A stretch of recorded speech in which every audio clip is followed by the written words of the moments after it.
Invite a Budget Blinds style consultant to show you how to transform your rooms just by changing your window coverings. Canada's #1 choice for window coverings. Visit budgetblinds.ca today. This is Newcap News with Bart Pediasic. Good evening and thank you for joining us. Bonnyville RCMP are asking the public's help locating a man who went missing from the town on Monday. 40-year-old Arlie Frenchman is Aboriginal, 5'10", about 190 pounds, with black hair and brown eyes. He was last seen wearing black pants with a white stripe, a black long-sleeve shirt, and a black and white bandana. He was also seen riding a green bicycle. Anyone with information on his whereabouts is asked to call Bonnyville RCMP at 780-343-7200 or Crime Stoppers.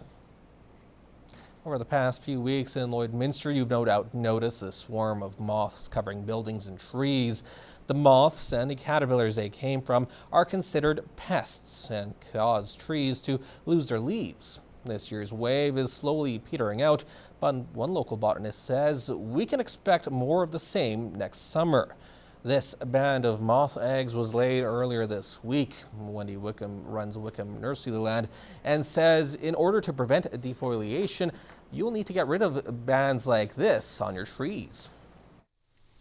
You can either pick it off now and dispose of the eggs, and if you don't get them all, another solution is in the spring before the trees leaf out, you can spray it with a horticultural oil, the whole tree.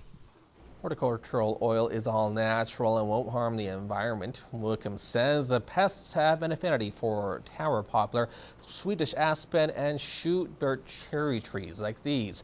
She says next year will be the 4th year of what is normally a 3 to 7 year cycle. We're going to have very bare trees, especially up north, around the lakes areas. The trees are totally defoliated. They are trying to come back. But that's a lot of stress on the tree. So, I mean, it's never ending, but we need to attack it and try and save our trees the best we can. Drought conditions in the area this year mean trees are already having a tough growing season.